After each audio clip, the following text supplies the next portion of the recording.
اچار اچار اچار. د څه شي اچار؟ د ګوري اچار.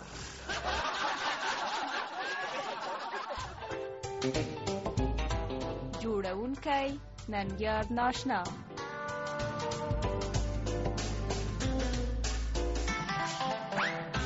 خواږو اوریدونکو سلام.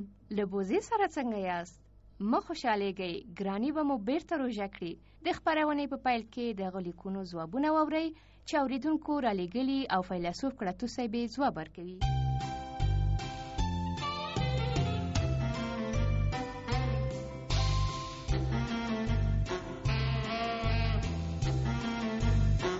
فیلسوف کړتو صاحب که دې خوښه وي د اوریدونکو لیکونه به راواخلو.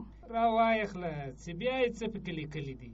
دغه لومړی لیک ثواب خان له ثواب خیلو نه رالیږلی دی او دومره سلامونه یې پکې رالیږلي دي لکه د کابل په ښار کې چلیدونکي موټرونه.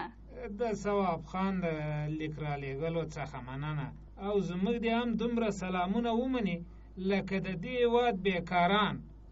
ښه نورې څه لیکلي دي؟ ثواب خان پوښتنه کوي چې خاین چاته وایي؟ بس همدومره یې ویلي؟ هو صاحب. خاینه؟ خاین هغه چاته ویل کیږي چې رشوت نه خوري، د ځان د مقررولو لپاره رشوت نه ورکوي، اختلاس نه کوي، د خلکو کارونه پرته له واسطې خلاصوي او د خپلو کارونو د خلاصولو لپاره چاته چاپلوسي او غوړمالي نه کوي. فیلسوف صاحب دا څه وایي؟ ولې په تعجب کې شوې؟ صاحب موږ خو به خاین هغه چاته وایو چې دغه پورتني کارونه به یې کول. پخوا به موږ هم ورته وایو، خو زمانه بدله سوې ده. عجیبه ده. خیر دغه بل لیک میرمن ټین له یو نامعلومه کور رالیږلی او تر سلامونو وروسته یې پوښتنه کړې ده چې زما خاوند د شپې ناوخته کور ته راځي، څه ورسره وکړم؟ خیر کې خدایه، د ټین سلامونو ته وعلیکم السلام وایم او د پوښتنې په جواب کې به ووایم چې میرمن ټین دې هم د شپې چکرونه پیل کړي او دغه چکرونه دې دومره اوږده کړي چې له خاوند نه یې هم وروسته کور ته راشي. په دې ډول به یې خاوند په خپله د ناوخته راتلو عادت پرېږدي او که بیا یې پرې نه ښوده نو بیا د میرمن ټین داسې کار پیدا کړي چې د شپې لخوا وي. یعنې په دې کار سره به یې خاوند کور ته ناوخته راتلل پرېږدي؟ نه، خو دومره وشي چې هغه خواره به خاوند ته له انتظار ایستلو څخه بېغمه سي. دا هم غنیمت دی که څنګه؟ څه ووایم صاحب؟ کړتو صاحب ته خو به په ځوانۍ کې دغسې نه وي. نه، ځکه چې ما به خامخا د شپې تر 2 بجې پورې ځان کور ته رساوه. ښه نو په دې حساب د شپې 1 بجه تاسو ته سرې ماښام ښکاري؟ ته نو څه وایې چې ماخوستن دی؟ په هر صورت دغه بل لیک زامن خان رالیږلی او پوښتنه یې کړې ده چې ډېرې پیسې له کومې لارې پیدا کېږي؟ ډېرې پیسې؟ ها هو صاحب. ډېرې پیسې د نوي ښار، کارتی پروان، وزیر اکبر خان او ششدرک له لارې. صاحب پوه نه شوم. پوه به شې کله چې ډېرې پیسې در سره پیدا شوې په خپله پوهېږې. کوم بل لیک شته او که نه؟ هو صاحب دغه بل لیک پیغلې اس اس او د هغې خورلڼې پی پی له برې کوڅې نه رالیږلی او تر یوې بوجې سلامونو وروسته اس اس لیکي چې په یوه هلک مینه یم خو هغه وایي چې پوزه دې ټیټه ده، څنګه وکړم؟ د اس اس او پی پی سلامونو ته یو جوال علیکم السلام وایم او اس اس ته به ووایم چې د ښار مغازې وګوري، خامخا به پوزې ورته راغلی وي، یوه ښه جګه پوزه دې واخلي او کېږدي. دا خو څه سخته خبره نه ده. خو د اس اس خورلڼه پی پی بیا لیکي چې یو ځوان راباندې مینو او تر کوشي مخکې راته ویل چې هر شرط لري منم یې. هغه وخت زه په 11 ټولګي کې وم نو ما ورته وویل که تر واده وروسته مې د زده کړو پوره کولو ته پرېږدئ نو کوژده در سره کوم. هغه 2000 قسمونه وخوړل چې څنګه دې زړه وي هغسې کوم.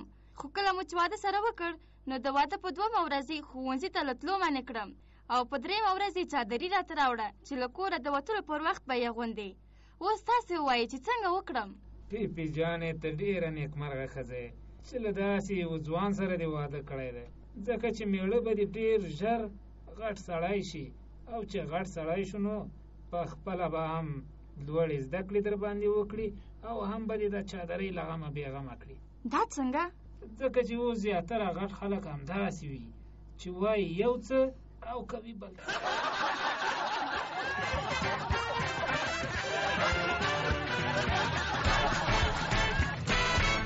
ښه ویلي دي چې څوک دې ځان پسې ړندېږي، څوک له کټه کوزوي چې خوب راځي نه. راځئ له همداسې یوه کیسې مو خبر کړو.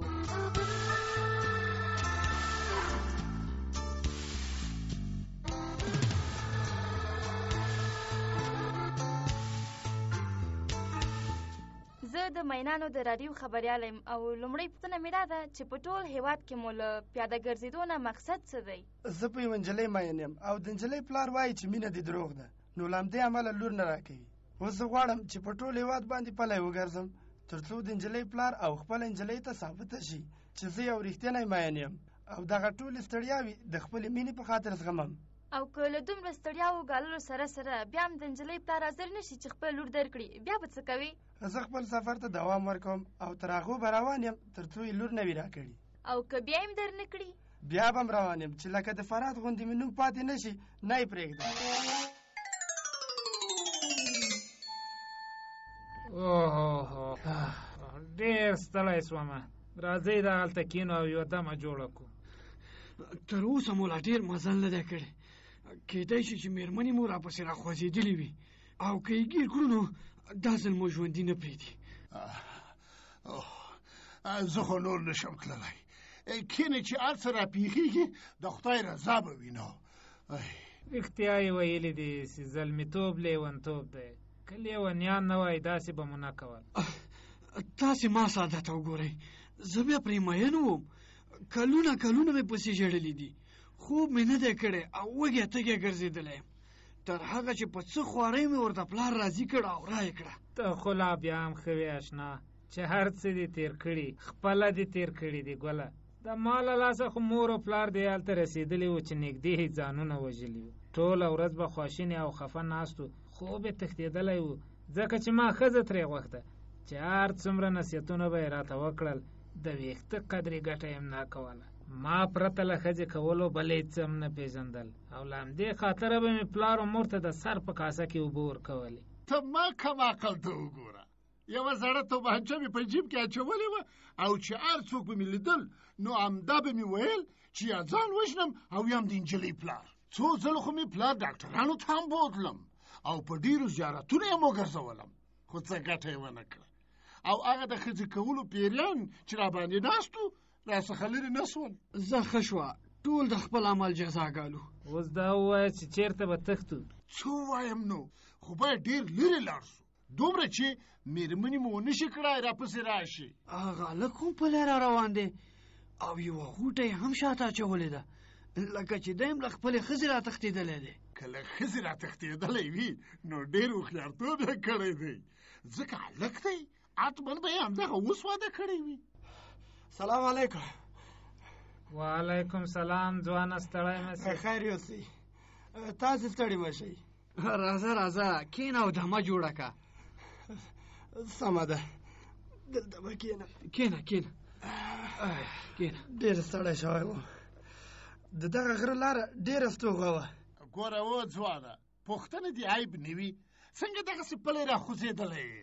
کاکا څه درته ووایم نو، یوه مجبوریت پسې راخیستی یم. وروره مثلا څه مجبوریت دی؟ په یوه نجلۍ مین یم خو پلار یې نه راکوي او وایي چې هسې ځان مین کوي. مین داسې نه وي لکه ته ګوره غږ مې اوس ولوېد. اوس نو زه غواړم د خپلې مینې په خاطر په ټول هېواد پلی وګرځم تر څو ثابته کړم چې یو رښتینی مین یم. ولې خاندئ؟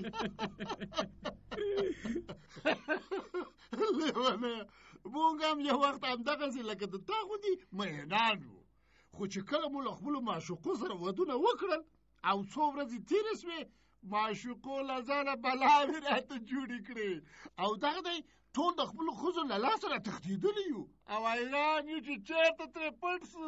بچیا که زما منې نو زه غلی په کور کې کښېنه او توبه وباسه، که نه بیا به لکه د موږ غوندې په تېر عمر ترې تښتي. رښتیا وایي بچو، د پټې ځای به هم درنه ورک وي.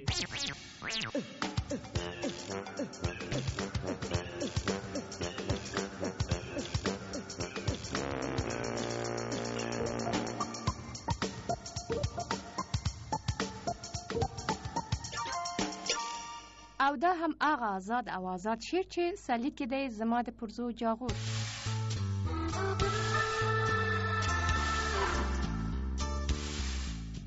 زما د پرزو جاغور، تا چې پرون د لیلامیو سرای کې لکه کوتره په کوم شار پټي کې چې څو دانې لټوي او بیا یې خپل بچو ته په خپل جوجوړې کې وړي، داسې په ځیر ځیر لیلامي لټول. او زه لکه هوښیار ښکاري درپسې خپ خپ درتلم، کله به دلته پټ شوم، کله به هلته غلی. آخر دې دوه ښې دانې خپلو خوږو بچو ته په څه خواري کړې پیدا، او پرې دې وپړساوه د خپل پاکټ ججورۍ. او زه لکه هوښیار ښکاري درپسې خپ خپ درتلم، کله به دلته پټ شوم او کله به هلته غلی. ما ویل یو ډز به وکم د یوې پرزې در باندې، خو بیا به وویرېدم. ما ویل چې وانه لوځې، ځکه د ژبې ماشه ما کشولی نه شوه. آخر هماغه وشول چې ویرېدمه ترې زه. ما د زړې کورتۍ نه چې سر در آخوا کړلو د تا د رقم نه و، لکه الوتې چې وې. او زما د پرزو جاغور په خوله کې ډک پاتې شو، او زما د پرزو جاغور په خوله کې ډک پاتې شو. خدای خبر کوم خوا لاړې، زما د پرزو جاغور په خوله کې ډک پاتې شو.